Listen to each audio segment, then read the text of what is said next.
shaking a little bit and stuff. Nothing really scary. But then this the environment started feeling very cold, very cold. It was a spring night, so it's not weird that it suddenly get cold, but this was very sudden. And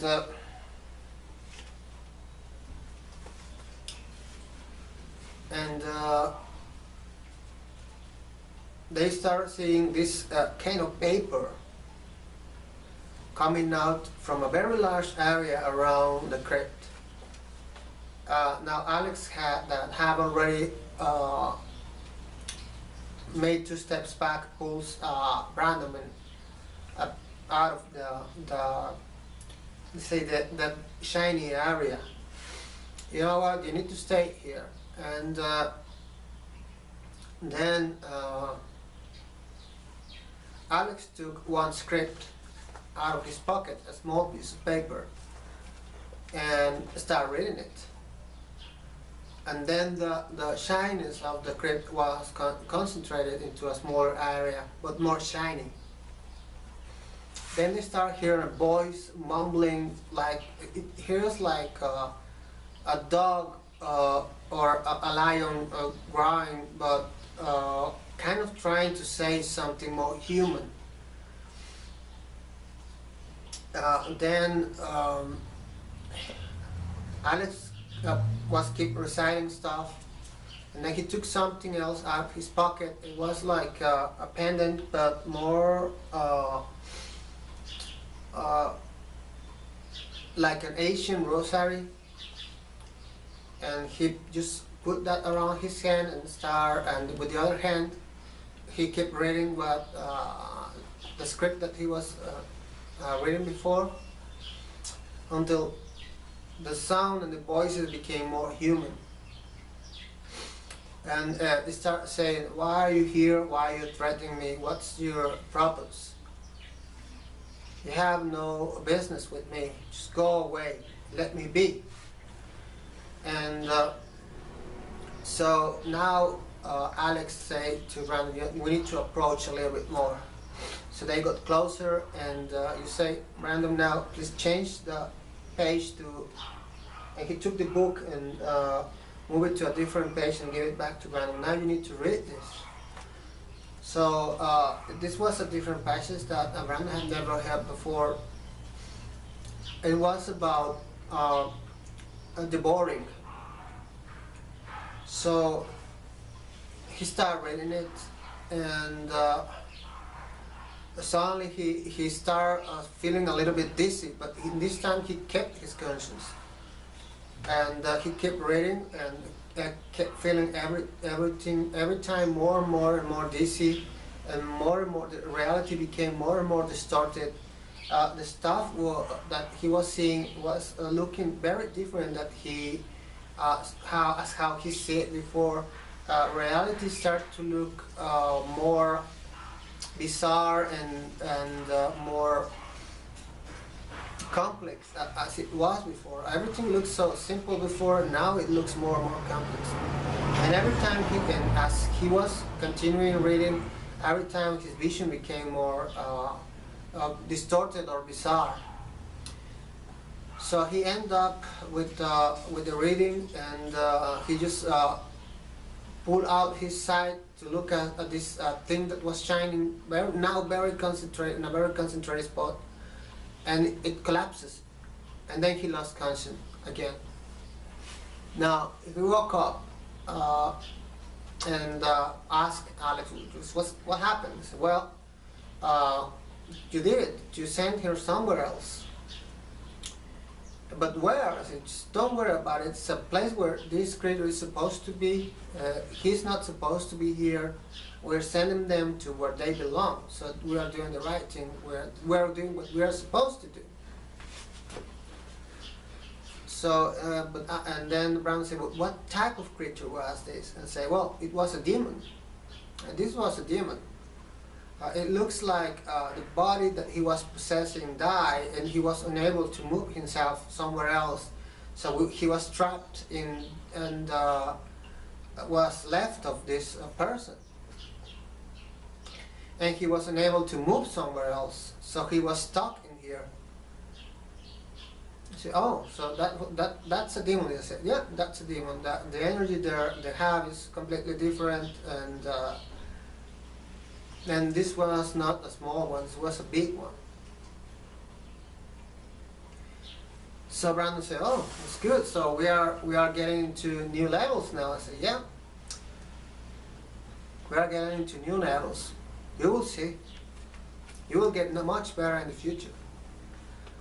And then they went back to the hotel. They go to the security guard and say, well, we are done here. Please tell your boss that everything's fine now, and we're leaving. So they leave, and they went back to the hotel, and Alex was checking the bank account, and he saw a very large amount of money on it, and he showed it to Brandon and said, look, this is very profitable, as you can see. But Brandon was thinking, well, if is this profitable, why no one from this area came here and to deal with it? And then Alex said, well, they tried, but no one was on the level to deal with this thing, but you are. So that's why we brought you here. So what do you mean with that? What's the reason you brought me here? Is there something that you notice, or why is this? I say, well, we don't really know. Well, I don't really know, but Matilda noticed something, and that's why she gave you the book. If you think you have that book just by random, it's not like that. There was probably a consensus. I don't know much about this group that Matilda belongs, but what I know is that she's not the only one. There's a big group to where she belongs, and somehow they choose you to do this type of work, so they know you could do it somehow. And I'm here to help you, to put you into, to teach you as much as I know, so maybe you can be as me or even better. So this ends up here, and after a couple of days just going around the town and everything, just enjoying life, they came back to their hometown, to Metropolis. Now, after this situation, Alex called again a couple of months later. The store was now full of objects, very full of stuff, because, you know, at the end, Brandon liked his store, and with the money he was receiving, he was able to make it even better. So they were here at the store, and you can see a lot of stuff in there, packed with things, and Megan working a lot, selling stuff like crazy. So Alex called, and Brandon this time picked up the cell phone, and he said, you know, we have another international mission. Now we're going to Mexico, to this strange little town in the center of the country, if you are interested. And he said, well, I think so. It's a nice trip, we should go there. So again, they meet each other at the airport, they fly, they got down to Mexico City, and from there someone else picked them up and took them a 3-hour road trip to this small town outside Mexico, in which there was this small chapel. well, it's more like a church in this little town. And but now Brandon was confused. So why are we here? This is a church. So yes, well, these are Catholic priests. They know what they're doing with dealing with the supernatural, don't they? Oh yeah, they know. They actually know what's going on. They just can't deal with it. So what are you talking about? Yeah, well, it seems like this thing has been here for so quite of a time. They have managed to keep it in place, but they still haven't managed to get rid of it. So you're here to get rid of it. Are you sure we can deal with it? I mean, the Catholic Church wasn't able to deal with it. Believe me, there are many things that they don't have the tools to handle. So they went there. Was the priest there? Father Joseph was there. He receives them and say, "Well, please come with me and have a cup of coffee and let's talk about the situation."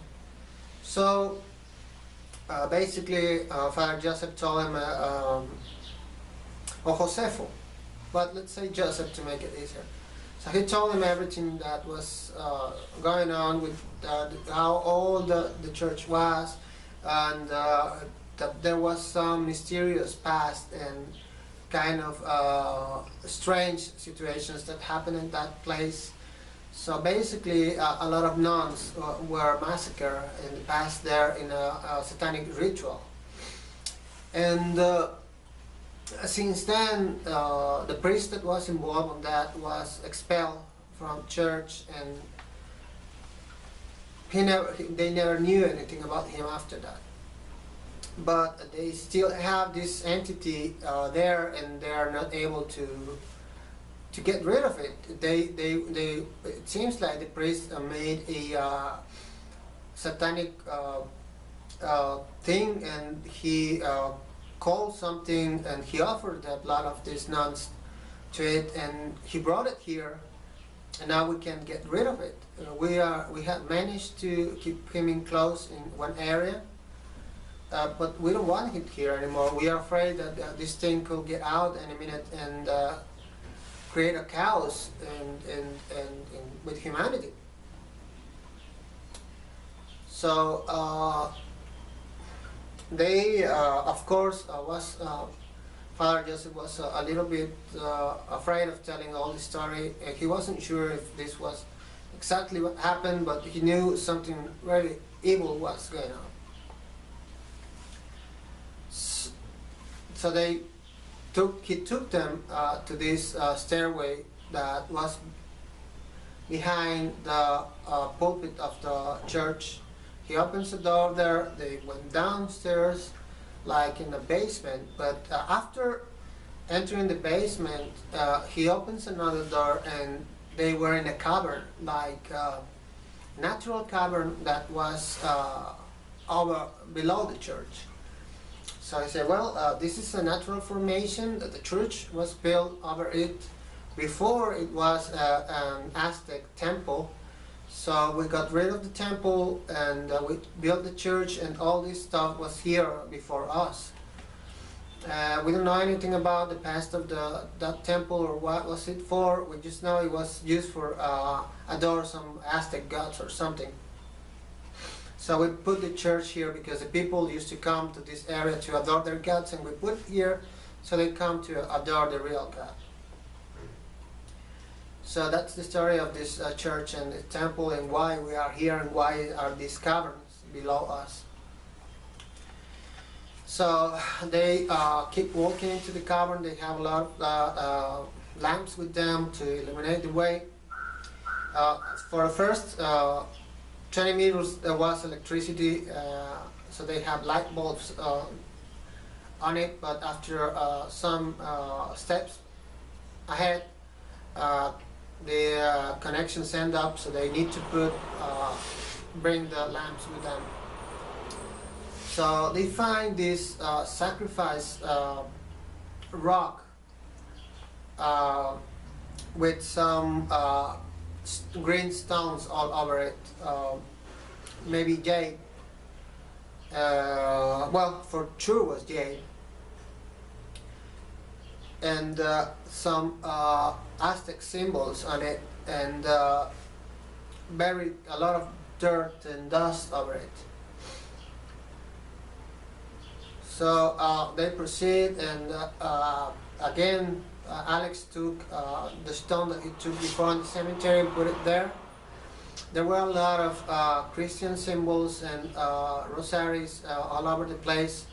And the father explained, well, this is what we did to contain this entity here.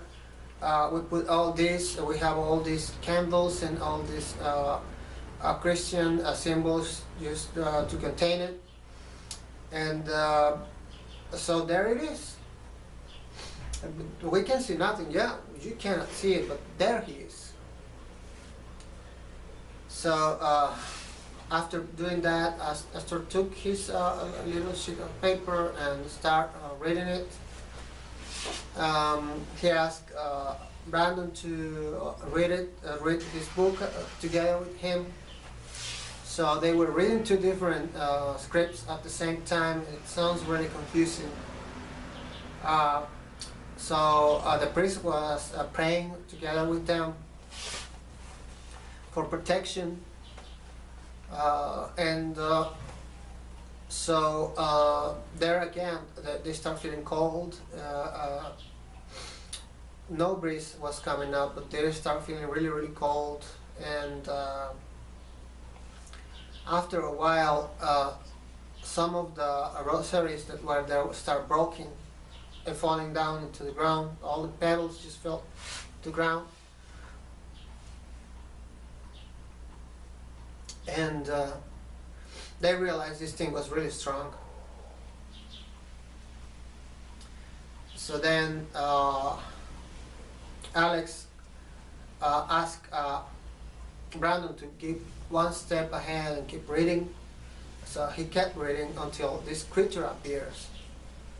This was not human. This was something between a bull and a dog, black with red stripes. And just looking at them there, it looks very solid, very real, like it was there, but very unhuman. Even if it was standing, had human arms, some sort of human legs, but a little bit upward. And this head that was almost the size of the shoulders over it, red and black like bull looking at them, with these black eyes with no white on it, just black big eyes. And he started mumbling and saying stuff unrecognizable. It sounded again like a lion growling, or a dog growling,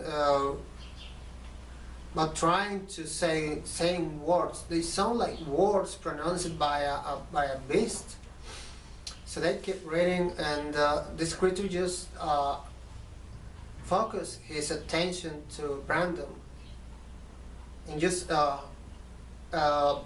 pull his hand up, point his finger at him, and Brandon just got caught by this creature's eyes, and he vanished.